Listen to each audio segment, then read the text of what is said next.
Hello, everyone. Today We're going to talk to Karen Woolbright. She is a specialist in adult medicine, internal medicine, and clinical nutrition. Hi, Karen. Hi again, Jiggy. Hi, Doc.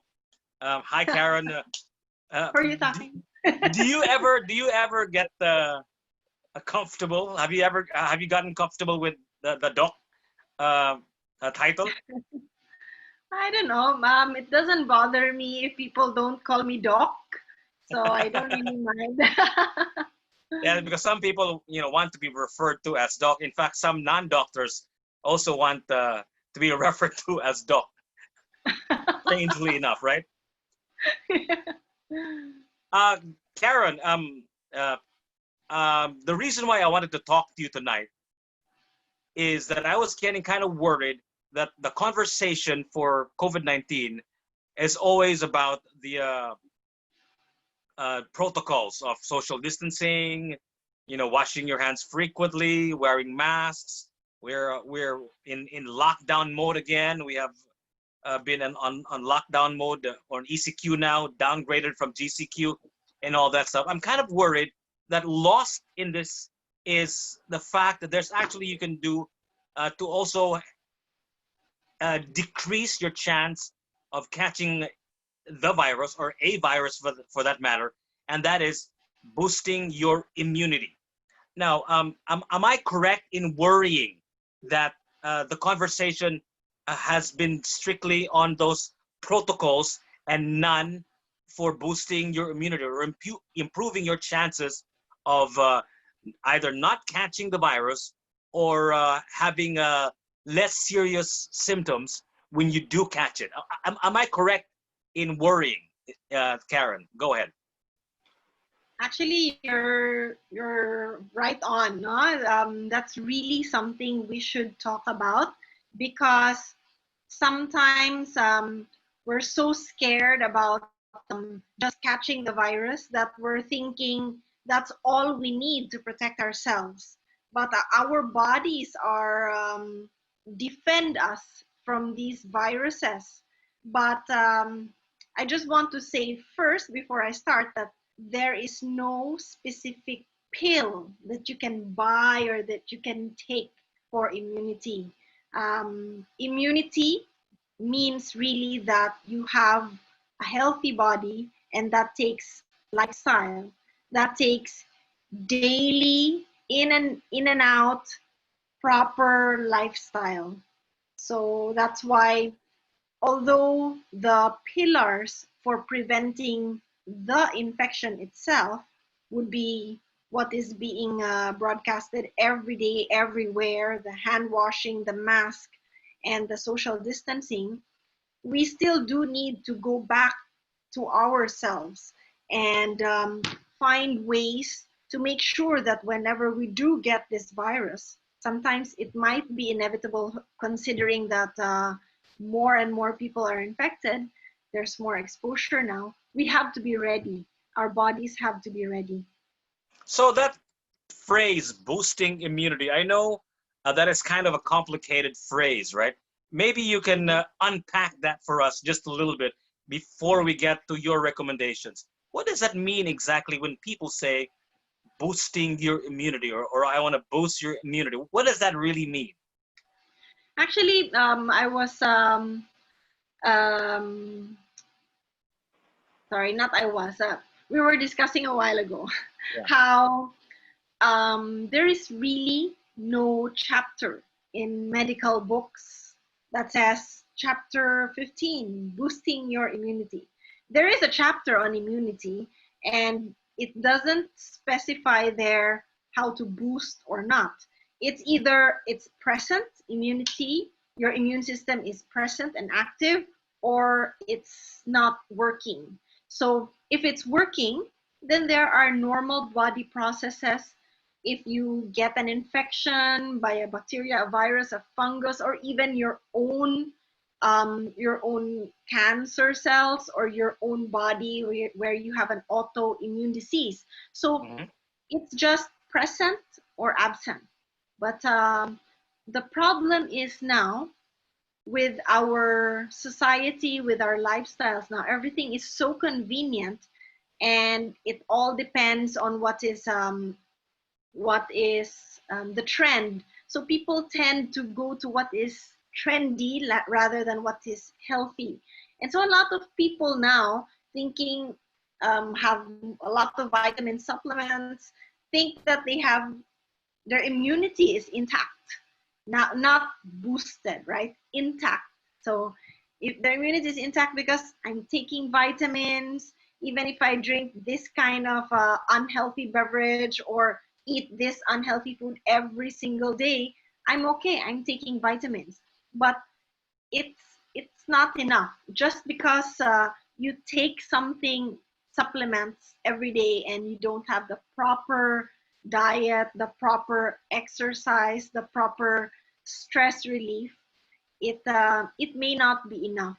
So you don't just take one pill today because I heard there's COVID and then now you're immune, right? You have immunity. I boosted my immunity starting today. It doesn't happen like that. It's a lifestyle. You have to continually do it. And so yeah, that's what One of the things immunity. that we talked about earlier during our pre-interview was one of the groups of people that are greatly affected by COVID-19 is, I think, the mortality rate of the older set is pretty high, right? Yeah. And one of the things that I hear a lot is because the older you get, the lesser your immunity becomes. Can you speak to that and explain to us what that means? Is that true? That the older you get, the lesser your immunity is? Is that a correct statement? Well, normally the body undergoes dehiscence, or it's called aging, right?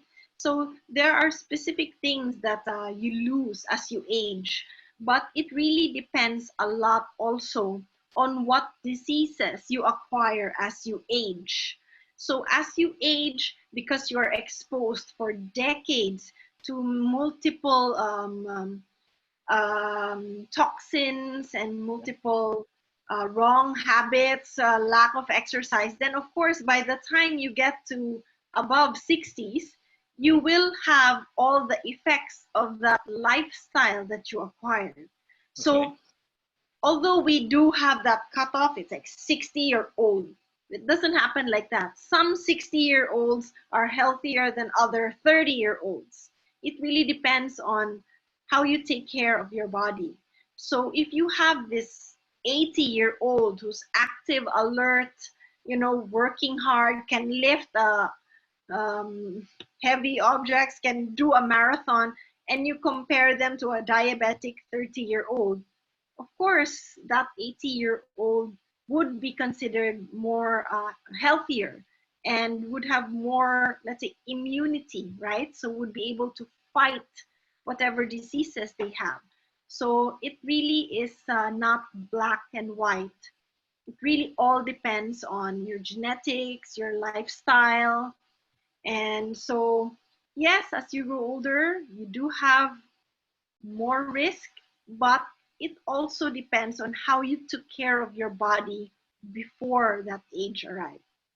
But generally speaking, the older you get, the more bad habits perhaps that you have acquired, and the stress that your body has somehow been exposed to for decades, I think does contribute to you getting old, right?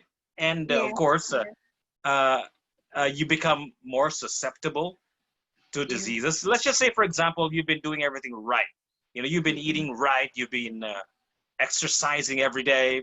Forever, for as long as you've been Yes, living. But you're also a very busy person, and you've been exposed to a lot of pressure all your life. That does also take its toll, right? Even though you've been doing the right things, except for that one thing, the stress factor, it does, wear you down, right? yes. Stress has been shown to really wear down the body. although there are no randomized controlled trials for that, because it's very difficult to tally, what is stress. Are you stressed? No, I'm not What's stressed. stressful to a person, right? What's stressful for the person. Yeah, Some yeah. people don't get. But for sure, people who are more calm, relaxed, they who are not exposed to a lot of stress, they do have an advantage. Stress at the same time increases your risk for heart attacks, for strokes. So of course that does contribute also to your lifespan. So the healthier your lifestyle is, the less susceptible you are to disease, right? I mean, it's not just a factor of age. You can be a very unhealthy 20-year-old, right?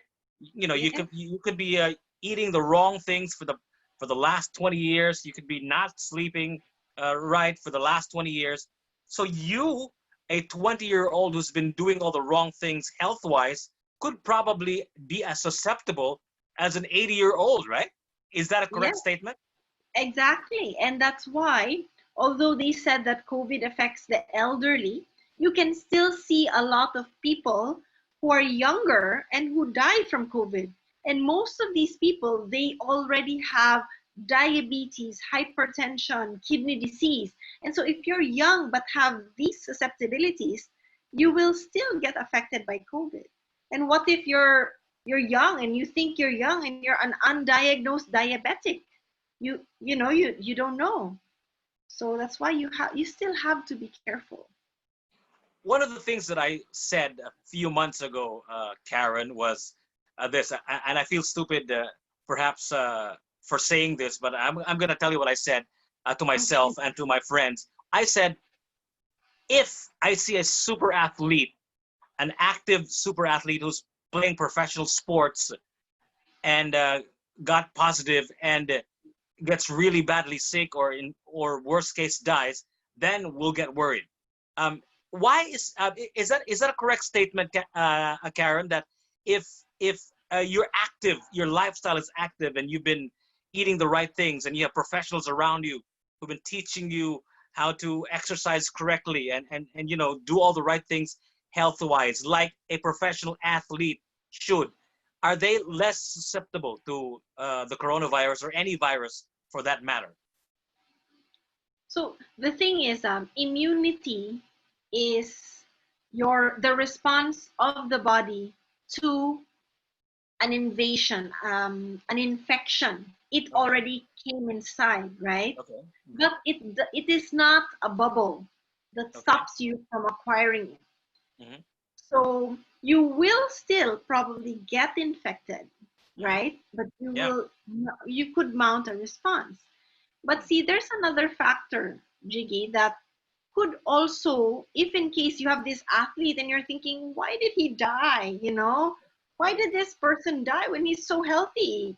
Dr. Woolbright said if you have good diet and exercise, you should be okay. Why did this person die? So there's another factor that could be a cause for a more severe infection, and that is viral load. Okay, so if you have someone who has COVID and you got a large amount of viruses at one time, the the body might not be able to mount a response so fast so soon. But if you just got like a few viruses, maybe you touched your nose and Okay. it was just a little load, it's possible. And that's why they always ask, how come there's so many doctors who die, young and old? Nurses, doctors, why? Because of the viral load. The doctors are exposed to positive patients directly. It's not like passed on from one person to another. And probably they saw multiple COVID positive patients in a span of a short period of time. And so repetitively, there's that high viral load. And that's why they have the cytokine storm that is very, very a poor prognosis in COVID-19.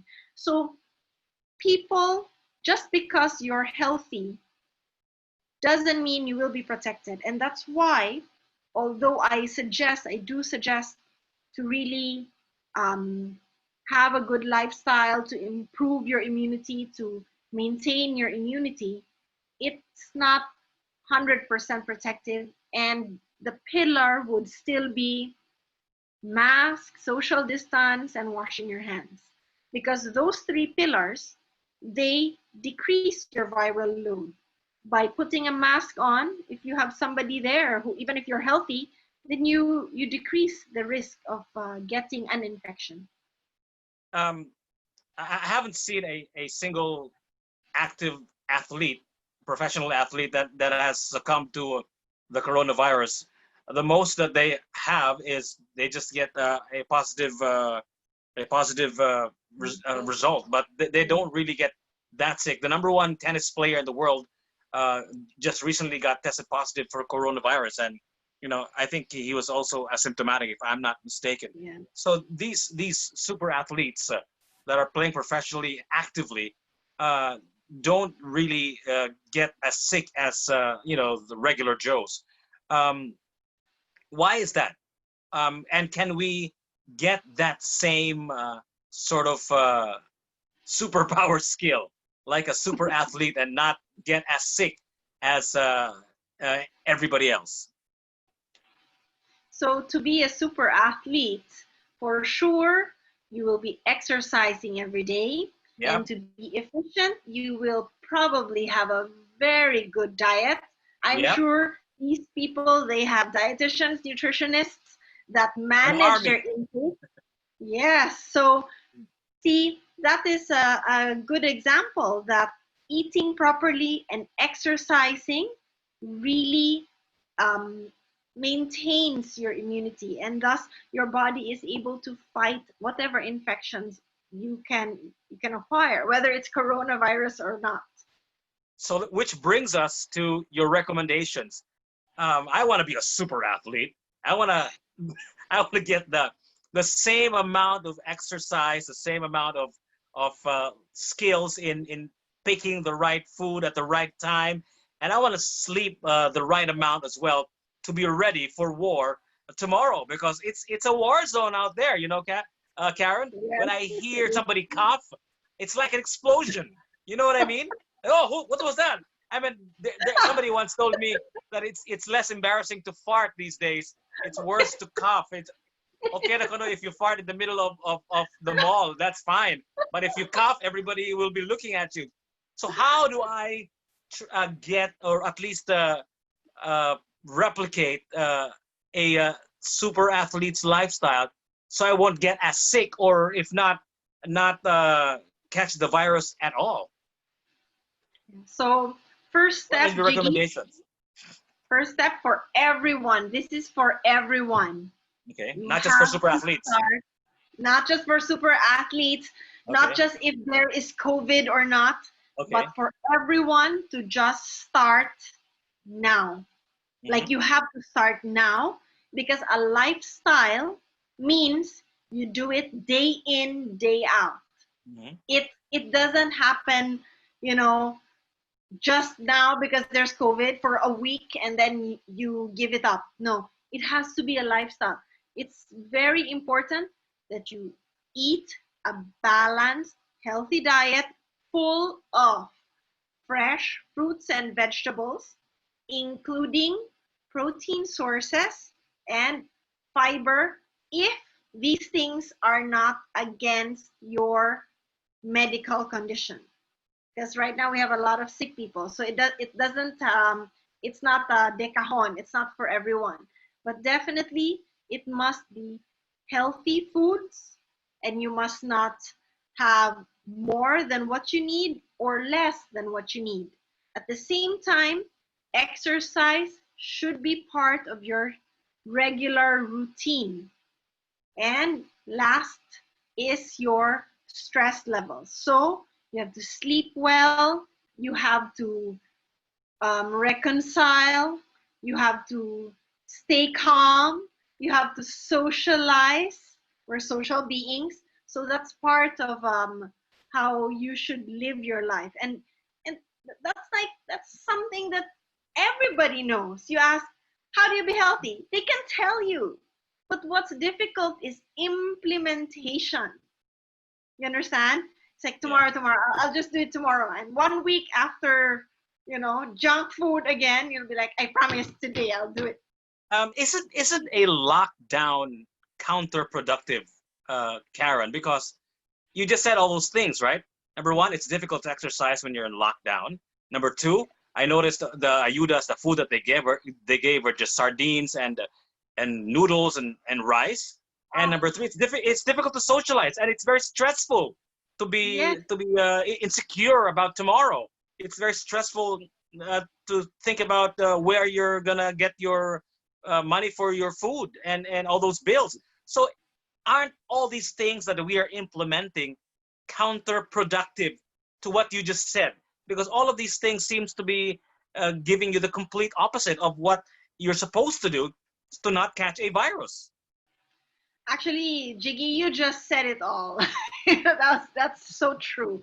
Okay, it's so difficult. It's so difficult. But the thing is, it's not too late. Okay. Yes, it's the problem is maybe for 10% of the population, they can still start a good diet. They still have funds. They have a savings, and then they can boost or maintain their immunity, by eating healthier now, knowing that there's something out there that's targeting them and could become really bad if they're not healthy. For the rest of the population, that is the big problem. And from the beginning of the pandemic, when I heard that it's okay, don't worry, you're gonna be given rice and Rice, food, noodles, and sardines. noodles, that has zero nutritional value. All the nutritional value from that is added, Mhm. meaning they had to supplement it inside, and it's only just A and C or something, and depending on the brand. But white rice has been sloughed off all the B complex, so it's really empty calories. It's just food to survive. And so one of the things, I'm also kind of an environmentalist. I really, whenever I go through the roads, the streets, I always thought before, if only these trees were fruit trees. If only all these plants that they planted everywhere bore some fruit. If only the whole Osmeña circle was a papaya plantation, we'd have Mahorot, less mahorot o people kawat. starving. Yeah, but at least makaon and Exactly, free. exactly. Na? So I really, for me, people now should just plant. You don't know when you'll be able to get the next meal.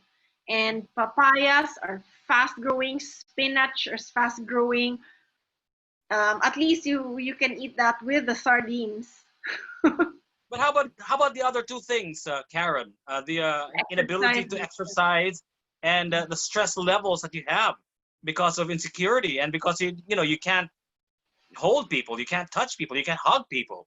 So Yeah. although all of these things are is what the virus want for you to sort of lay down your guard and for it to enter, right? Isn't that one of the reasons why we have 10 million cases now all over the world, and we are rising here in our neck of the woods here in Cebu? Yes, that's true. It is difficult to move when you're in a very confined space, Hmm. especially most of our population. They live in very small houses. Even the streets are tiny, and one family goes out, it's like it occupies the whole street already. So what more to be in your room?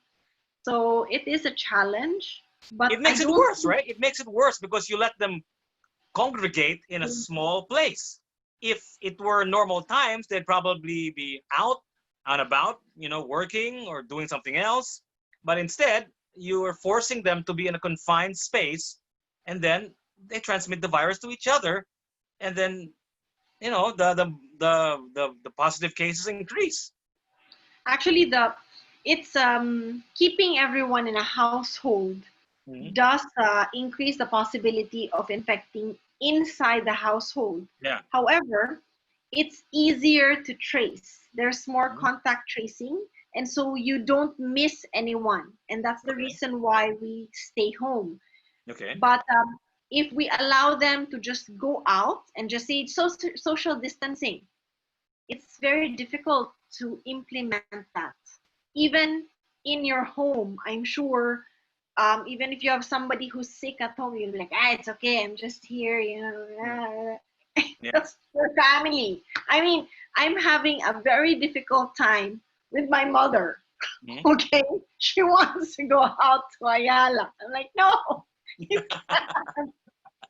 And that's my mother, and I'm a physician. So, how much more to explain the social distancing concept when you release everyone? So, it has to be done like that to stop it. But if it was done really, really well in the beginning, properly, it would have just disappeared. I think there was, I don't know, I can't point what the loophole was, why it didn't work in our situation here in Cebu. I'm I'm not aware how, but it didn't work. And right now we're back to square one, and which is very disappointing because if everybody works together for just a few weeks, it would have worked. I really expected it to work, Jiggy. It didn't work with us because sometimes, never mind, it's not the time. The word that they use is gahig ulo, right? At least that's what the president used. Um, are we okay? So fine, we did. There were some loopholes, there were things that we didn't do right. But now, are we doing it right? Because, like I said earlier, all of these things that we're doing, locking down, uh, creates an environment for a person to get less immune, or will get stressed out, and will have less nutrients, less Yeah. exposure to vitamin D or from the sun. And all of these things that we're doing are counterproductive on what to do health wise to not get a virus. So are we doing everything right, Karen? Should we sort of adjust things a little bit? Because I know there are some places they're not allowed to exercise. There are villages, there are towns that are not allowed to run around. You're not allowed to go out, even if you practice social distancing. And I think that's very counterproductive. I think people should be allowed to exercise, but practice social distancing and all those things. So what can we do to sort of adjust whatever it is that we're doing now? Or are we totally wrong in whatever it is, how we're approaching this pandemic, Karen? I'm not a pandemic expert, Uh, but the premise was it should have worked the first time. And so okay, doing a second run is even more difficult to manage okay, in a pandemic situation. okay. But I do respect authority. I Mm-hmm. respect authority as long as the authority will tell me what to do, you know. Specific, yeah. But when what when they don't do what they're supposed to do, when they don't follow even the rules that they're supposed to say, I'm very vocal as well. I will always complain. But when I complain, Jiggy, it's always with an opinion for a chance for a possible solution. I Mm-hmm. don't just blurt out something without giving an option of what can be done. Mm-hmm. So right now, you said that you're indoors, we're all indoors, and we can't exercise. I respect authority. Let's do that. So, what I can offer for the people is that you can still exercise indoors. It doesn't have to be running around the subdivision, which is the trend. You can do it in your home. You can do kitchen to the bedroom, kitchen to the bedroom, maybe alternate bedroom to kitchen. you know, it's possible. You understand? You know what? Repaint your house. And exercise doesn't have to be running.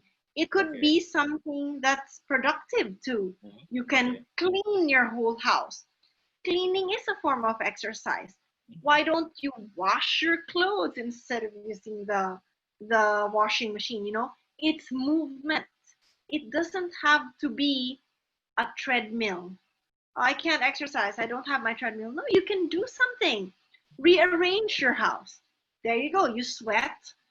That was exercise, and you used your muscles. You're watching TV. Sit up, sit down, sit up, sit down, the whole movie. Mhm. You can do push-ups. You can do wall push-ups. There's that 625-day challenge for push-ups. Do that. There is always a way. We can find a way. And I believe that the Filipino has that capacity. We are a kind of nation who laughs at the things that happen to the, like, we laugh at typhoons, earthquakes. We post silly pictures after these tragedies. I think we're resilient enough. I think we can do this. I see people posting that they're planting in their tiny gardens, buying soil from everywhere, planting in their pots. It's gonna give you one meal probably the whole month, but let's do it. Diba, they even put that meme, what was that? Each country was saying, I'm gonna die, we're not gonna make it, and Filipino, oh, PM lang, PM for inquiries. I'm selling this. That is our culture. I think we can do this. We just have to tell them that it's possible to eat healthier, to exercise a little bit more, and on top of that, the hand washing, the mask, and the social distancing. And I think we can make it. Yes, we're gahig ulo and stuff, but I think we can do this. You could not have said it better, uh, Karen. Thank you so much for sharing some of your time and your passion. I know your passion is to make sure that the Philippines is healthy, and whatever it is that we can do to help you with your passion, I think we're always going to be there. I'm always going to be there to do that. So thank you so much for sharing your time. Do you have your last message for our viewers? At least for this particular interview, Doc? Last message is choose the healthier food. If you have a choice to buy something healthier or something delicious, choose healthy now. Right now is the best time, and I think it's a it's not a pill. It's not as easy as buying a pill and popping it in your mouth, but it sure is very effective. Okay, thank you so much, Karen Woolbright, specializing in adult medicine, internal medicine, and clinical nutrition. It is always a pleasure to talk to you, Dr. Karen Woolbright, and I hope to talk to you again, hopefully in better times. Hopefully, the Cebuano, the Filipino, the world is heeding your call to live a healthier lifestyle. Thank you so much, Karen. Thank you so much, Jiggy, for this privilege. Thank you. Thank you so much, and I'll talk to you again soon. Stay safe. Okay. You too. Thank you so much, Dr. Karen Woolbright. And of course, this show is brought to you by our good friends from Organic Acai. To boost your immunity, you make sure that you, of course, number one, eat right, eat healthy, exercise, and get enough rest so that you won't be stressed out. Of course, make sure you don't fill your brain with too much stress. And of course, take the right supplements. And one of the best supplements in the market today that I know of is Organic Acai. You take one of those every day. Okay. Thank you so much. My name is Jigga Jr. and stay safe.